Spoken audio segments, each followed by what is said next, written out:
Gage. This is Democracy Now!, democracynow.org, The War and Peace Report. I'm Amy Goodman with Aaron Matte. It was 50 years ago today, FBI Director J. Edgar Hoover made headlines by calling Dr. Martin Luther King, quote, the most notorious liar in the country. Hoover made the comment in front of a group of female journalists ahead of King's trip to Oslo, where he received the 1964 Nobel Peace Prize, becoming its youngest recipient. While J. Edgar Hoover was trying to publicly discredit King, the agency was also taking covert action. The FBI sent King an anonymous letter threatening to expose his extramarital affairs. The unsigned, typed letter was written in the voice of a disillusioned civil rights activist, but it's believed to have been written by one of Hoover's deputies, William Sullivan. The letter concludes by saying, quote, King, there is only one thing left for you to do. You know what it is. You are done. There is but one way out for you. You better take it before your filthy, abnormal, fraudulent self is bared to the nation.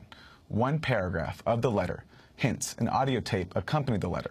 It reads, quote, no person can overcome the facts, not even a fraud like yourself. You will find yourself and in all your dirt, filth, evil, and moronic talk exposed on the record for all time. The existence of the so-called suicide letter has been known for years, but only last week did the public see the unredacted version. Our next guest found the full letter while researching Hoover's personal files. Beverly Gage is a professor of American history at Yale University. She's working on a book about J. Edgar Hoover called G-Man. Her recent piece in the New York Times Magazine is headlined, What an Uncensored Letter to MLK Reveals. She's joining us from Yale University in New Haven, Connecticut.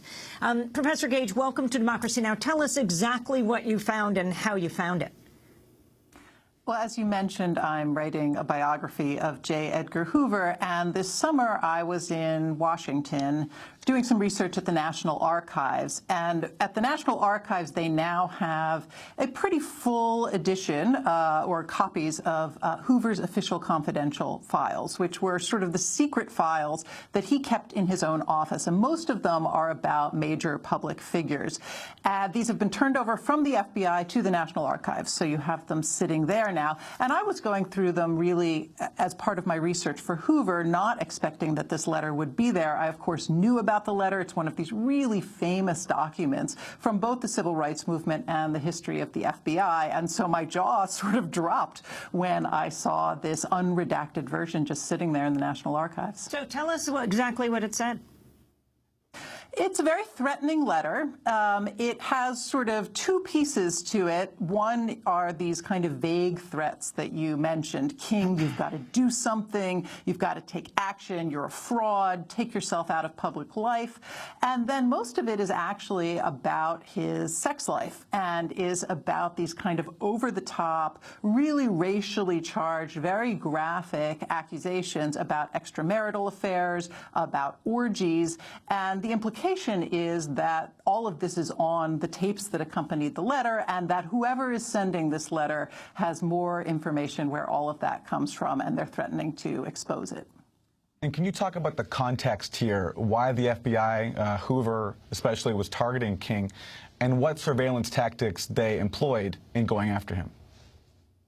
This letter is probably the most notorious symbol of a much wider campaign against King and against the civil rights movement, against the left in general in the 1960s. But for King in particular, the FBI had started wiretapping several of his associates well before this letter, mostly people who were suspected of having ties to the Communist Party in the 1950s. And so that really was the beginning of their kind of getting closer and closer to King himself.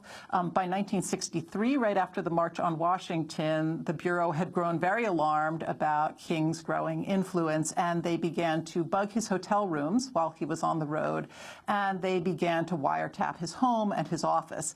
So by the time Hoover held this press conference today, 50 years ago, they had been wiretapping King. They had enormous amounts of information about King, about his personal life, about his political activities, and they had been watching many people in his circle as well. Well, I want to turn to an audio recording of President John F. Kennedy talking about Dr. King. President Kennedy made these comments during a meeting about the civil rights movement on May 20th, 1963. Otherwise, the meetings will look like they got me to do it. The trouble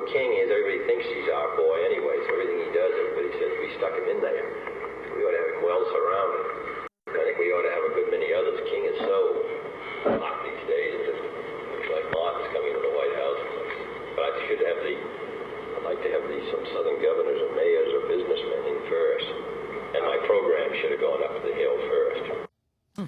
So it's hard to hear, so just to repeat some of the key words, Kennedy says, the trouble with King is everybody thinks he's our boy. King is so hot these days, it's like Marx coming to the White House.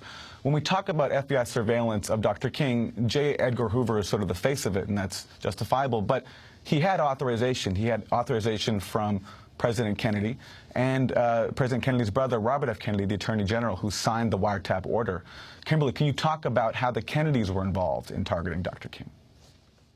Right. There was a lot of back and forth between the FBI and the Kennedy White House, and they were certainly sharing the fruits of what they found both before and after the wiretaps. So it's quite clear at this point, though he denied it at certain points in his life, that Robert Kennedy did authorize the wiretaps on King and on his associates. It's a little less clear that he knew about the bugging of the hotel rooms, but he certainly authorized the wiretaps. And the FBI was quite openly sharing a lot of this information with the White House, and the Kennedys really were responding to it. So well before Kennedy, in the middle of 1963, came out sort of fully in support of some sort of Civil Rights Act, he had been having AIDS, and then he himself had actually pulled Martin Luther King aside, had warned him to separate himself from people in his orbit who had once been associated with the Communist Party.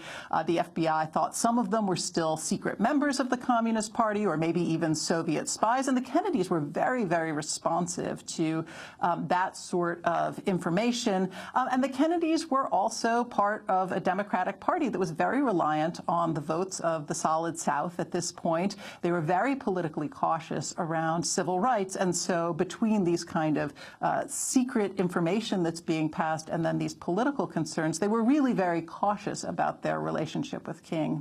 Moving on from Kennedy to Johnson, the journalist, New York Times reporter Tim Weiner writes about this period, November 1964, when this letter came out, or was written, in his book Enemies, A History of the FBI.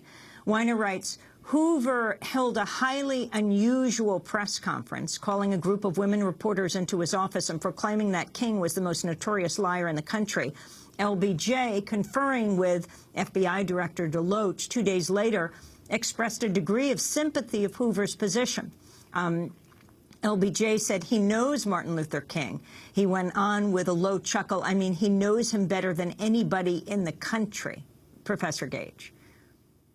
Well, Hoover and Lyndon Johnson were actually very good friends. They had been neighbors in the 40s. They lived on the same street. And so they were both people who loved to kind of trade in secret information. So, you have this very odd situation in which Lyndon Johnson is simultaneously kind of publicly championing the Civil Rights Act, publicly championing a lot of civil rights activism in the middle of 1964.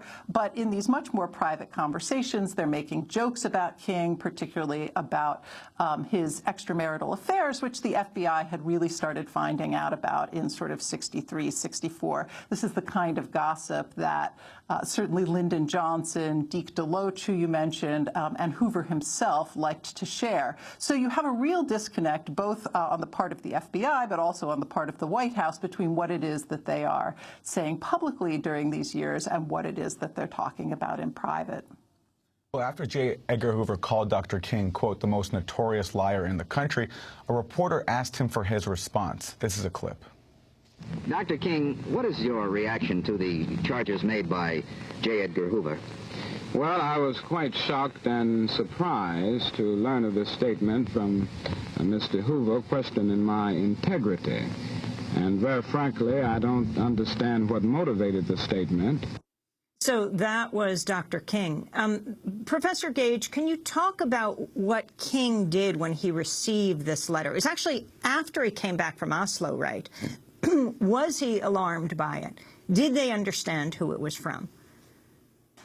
So the press conference that you were showing King's response to was 50 years ago today, so November 18th.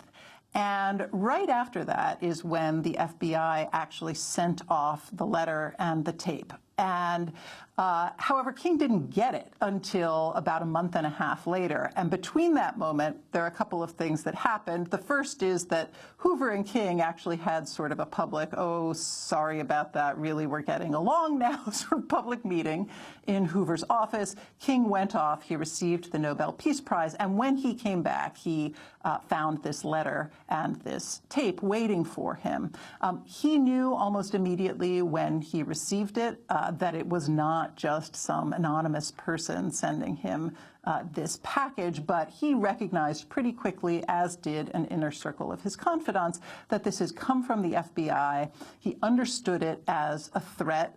There's some evidence that, he obviously was quite alarmed by this, but that it actually sank him into a certain amount of depression and alarm about what was going to come next. But he actually never spoke publicly about the letter, about the package, and it wasn't public knowledge until the 1970s, after King had been assassinated and after Hoover had also died.